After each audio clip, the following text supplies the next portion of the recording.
आप देख रहे हैं लाइव बिहार में हूं आपके साथ असलम अब्बास। बिहार विधानसभा में 243 सीटों पर मतदान इस साल होने हैं और इस चुनाव को लेकर, इस इंतखाबात को लेकर सभी पार्टियों की तरफ से जोड़ तोड़ और फिर किसको मौका मिलेगा, कौन सा चुनावी मैदान में पहलवान होगा जो जीत का पताका लहरा पाएगा, इसकी चर्चाएं चारों तरफ हो रही है और सभी पार्टियों में ऐसे पहलवानों की खोज और तलाश भी जारी है। और इसी तलाश के बीच में आज आपको हम सीमांचल के बारे में बताएंगे और सीमांचल में भी असदुद्दीन ओवैसी की पार्टी ऑल इंडिया मजलिस इत्तेहादुल मुस्लिमीन की जो धमक 2020 विधानसभा चुनाव में पड़ी थी, उसी धमक और उसी वर्चस्व की लड़ाई क्या 2025 में बरकरार रहेगी? क्या 2025 में भी असदुद्दीन ओवैसी का जलवा बिहार में देखने को मिलेगा? सीमांचल यानी कि सीमावर्ती इलाका, बिहार का वह इलाका जो आर्थिक रूप से, सामाजिक रूप से, राजनीतिक रूप से आजादी के बाद से अभी तक काफी पिछड़ा हुआ माना जाता है। और तो और कुदरत का लहर या कुदरत का कहर भी कहें, सीमांचल वही इलाका है जहां बाढ़ और सुखाड़, यानी कहें कि जब पानी आया तो फिर हर तरफ पानी ही पानी, और जब पानी चला गया तो हर तरफ फसल और खेती का नष्ट हो जाना, हर साल की ये स्थिति होती है। हर साल ऐसी मुसीबत सीमांचल में आती है और उसी सीमांचल में 2020 विधानसभा चुनाव में एमआईएम ने 5 सीटों पर जीत दर्ज की और धमाकेदार एंट्री मारी थी। और उसी धमाकेदार एंट्री की तैयारी 2025 में एमआईएम की तरफ से की जा रही है और उसी तैयारी में से हम आज आपको बताने जा रहे हैं जोकीहाट विधानसभा का विधान सीट, वो सीट जहां सीमांचल के गांधी कहे जाने वाले मोहम्मद तस्लीमुद्दीन का गृह जिला, मोहम्मद तस्लीमुद्दीन वही है जो पूरे बिहार में गांधी आइडियोलॉजी को लेकर हमेशा चर्चा में रहते और लोगों ने उन्हें सियासत में सीमांचल का गांधी भी कह दिया। हालांकि गांधी का आइडियोलॉजी और तस्लीमुद्दीन का आइडियोलॉजी की बात अलग होती है, बहस अलग हो सकते हैं, मुद्दे अलग हो सकते हैं, लेकिन सीमांचल में तस्लीमुद्दीन की सियासत और राजनीति भला आप बेहतर जानते होंगे, और नहीं जानते होंगे तो बस इतना जरूर जानिए कि पटना और सीमांचल का अगर ताल्लुकात और संबंध की चर्चा की जाए, सरकार किसी भी पार्टी की हो, कांग्रेस की हो, जनता दल की हो, राष्ट्रीय जनता दल की हो या फिर एनडीए गठबंधन की, जब तक मोहम्मद तस्लीमुद्दीन इस दुनिया में रहे, सीमांचल की राजनीति उनके आसपास घूमती रही। और उसी सीमांचल की राजनीति तस्लीमुद्दीन का गृह जिला जो 2008 विधानसभा चुनाव के बाद जोकीहाट विधानसभा के रूप में जाना गया, इस सीट पर तस्लीमुद्दीन के परिवार का कब्जा कई सालों से रहा है। उसके बारे में आंकड़े आपको बताने से पहले, या फिर कहें उस आंकड़े के बारे में तो हम चर्चा नहीं कर रहे हैं, लेकिन इतना जरूर आपको हम बता रहे हैं कि सीट पर तस्लीमुद्दीन, उसके बाद उनके बड़े बेटे सरफराज आलम के छोटे बेटे शाहनवाज आलम, और शाहनवाज आलम से ही हम चर्चा की शुरुआत आपके साथ करने जा रहे हैं। दरअसल 2020 विधानसभा चुनाव में राष्ट्रीय जनता दल यानी कि महागठबंधन की तरफ से सरफराज आलम को जोकीहाट विधानसभा सीट से उम्मीदवार बनाया गया और उनके छोटे भाई शाहनवाज आलम जो जोकीहाट से चुनावी मैदान में आने के लिए जी जान से लगे हुए थे, तैयारी कर रहे थे, लेकिन आनन फानन में उनकी टिकट कट गई और उनके बड़े भाई सरफराज आलम को जोकीहाट विधानसभा से टिकट मिला और फिर शाहनवाज आलम छटपटाने लगे। लेकिन इसी छटपटाहट के बीच में शाहनवाज आलम को सहारा मिला एमआईएम यानी कि असदुद्दीन ओवैसी की पार्टी का, और शाहनवाज आलम पतंग उड़ाने के लिए सवार हो गए। 2020 विधानसभा चुनाव में खूब प्रचार, खूब राजनीतिक वादे और दावे किए गए, लेकिन आखिरकार शाहनवाज आलम जोकीहाट से चुनाव जीतने में सफल रहे और चुनाव भी जीते तो अपने बड़े भाई सरफराज आलम को हराने में कामयाब रहे। और हार भी कोई छोटी हार नहीं, हार जो सरफराज आलम की हुई 7,000 से अधिक वोटों से शाहनवाज आलम जोकीहाट विधानसभा सीट से चुनाव जीतने में कामयाब रहे और बड़े भाई सरफराज आलम आरजेडी के टिकट पर हार गए, जो महागठबंधन समर्थित उम्मीदवार थे। लेकिन इसी हार जीत में तीसरे नंबर पर अगर कोई प्रत्याशी रहा तो एनडीए प्रत्याशी रंजीत यादव, जो भाजपा के कैंडिडेट थे, वो तीसरे नंबर पर अपनी पोजीशन बरकरार रखी। लेकिन अब सवाल है 2025 में क्या होगा।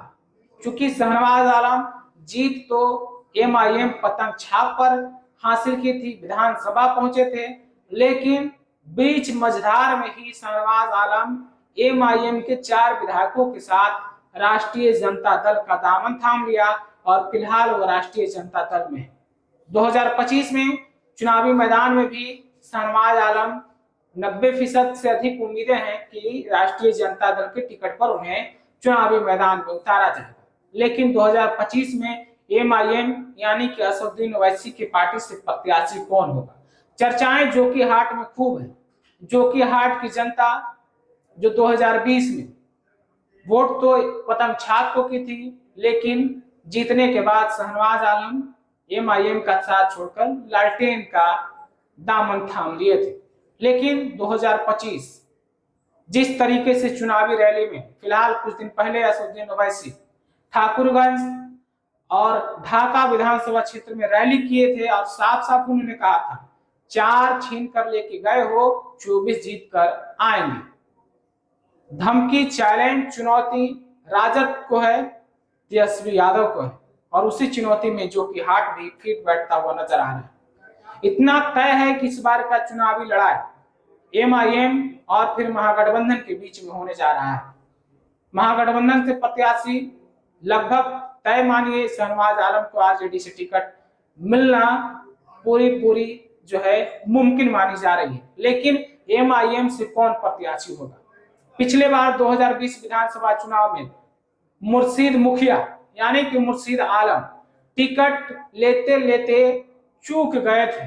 चर्चाएं पिछले कई सालों से चल रही थी कि मुर्शीद मुखिया एमआईएम के प्रत्याशी होंगे, लेकिन आखिरी वक्त में शहनवाज आलम बाजी मार दिए गए थे। लेकिन अब मुर्शीद मुखिया एक बार फिर से एमआईएम पार्टी में है और तैयारी कर रहे हैं जोकीहाट की। चर्चाएं भी हो रही है कि मुर्शीद मुखिया इस बार कंफर्म है कि उनकी टिकट जोकीहाट में पार्टी क्लियर कर चुकी है। खुद रैली में अख्तर इमाम ने तो खुलेआम कह दिया है कि मुर्शीद आलम जोकीहाट में अच्छी तैयारी कर रहे हैं, बस पार्टी का मुहर लगना बाकी है, ऐसी चर्चाएं हैं। लेकिन इन चर्चाओं के बीच में मौलाना अब्दुल सालिम कमर चतुर्वेदी भी तैयारी कर रहे हैं जोकीहाट से। दोनों के बीच में टक्कर खूब है। किनको टिकट मिलेगा नहीं मिलेगा ये तो वक्त आने पर पता चलेगा। लेकिन 2 चेहरा, एक तरफ मुखिया जी हैं मुर्शीद आलम उर्फ मुखिया, तो दूसरी तरफ चतुर्वेदी साहब मौलाना अब्दुल सलीम कमर चतुर्वेदी, वो भी जोकीहाट में तैयारी कर रहे हैं। इस बात की जानकारी लगातार एमआईएम जिला अध्यक्ष राशिद अहमद भी दे रहे हैं। उनका भी ऐसा मानना है कि पार्टी की तैयारी जोकीहाट में मजबूत है और 2-4 नाम है जो उन्होंने बताया है। हालांकि जो खबरें चलाई जा रही है, उन्होंने जो टेलीफोनिक रूप से बातें कही है, 2 ही प्रत्याशी का नाम उन्होंने बताया है, लेकिन चर्चाएं इसके अलावा भी बहुत है। जो एमआईएम से इस बार जोकीहाट में अपनी चुनावी किस्मत अपनाना चाहते हैं, चुनावी किस्मत आजमाना चाहते हैं कि जोकीहाट में पतंग खिलाने की फिर से कोशिश की जाएगी। हालांकि वक्त आने पर क्या कुछ परिणाम आएगा ये तो वक्त बताएगा। लेकिन इतना समझिए, जोकीहाट और विधानसभा क्षेत्र जहां मुस्लिम बहुल विधानसभा सीट है, 60 से 70% आबादी जोकीहाट में मुस्लिम आबादी है और इसी मुस्लिम आबादी के बीच में जब भी चुनाव हुए तो एक तरफा चुनाव हुए। जीत का आंकड़ा हमेशा ये माना जाता रहा है कि जो मुस्लिम कैंडिडेट होगा उसकी जीत पक्की है। क्योंकि यहाँ जातिवार की बात नहीं होती, जाति की बात नहीं होता है, यहाँ सिर्फ और सिर्फ हिंदू और मुस्लिम, एक तरफ मुस्लिम मतदाता होते हैं तो दूसरी तरफ हिंदू मतदाता होते हैं और वोटिंग इसी के आधार पर भी होती है और जीत हमेशा मुस्लिम प्रत्याशियों की होती रही है। लेकिन 2025 में रंजीत यादव जिस तरीके से पिछले विधानसभा चुनाव 2020 में अपनी उपस्थिति दर्ज कराई थी। चर्चाएं हैं कि 2025 विधानसभा चुनाव में एक तरफ एमआईएम तो दूसरी तरफ महागठबंधन प्रत्याशी, यानी कि दो प्रत्याशियों के बीच में जो लड़ाई होने वाली है 2025 में, चर्चाएं हैं कि रणजीत यादव के लिए अच्छा मौका है 2025 विधानसभा चुनाव, जो पिछले बार बीजेपी के कैंडिडेट के रूप में एनडीए समर्थित प्रत्याशी थे। अब कितना कुछ किस्मत उनका साथ देता है, ये 2025 से विधानसभा चुनाव होंगे उसी वक्त पता चलेगा। लेकिन फिलहाल ये चर्चा जो कि हर विधानसभा चुनाव में खूब हो रही है, आम आवाम के बीच में इस बात की चर्चाएं खूब हो रही है, और खास करके जो सबकी नजरें हैं वो सबकी नजरें एमआईएम पर है कि क्या 2020 वाली तैयारी, क्या 2020 वाली धमक 2025 में क्या सुनाई देगी।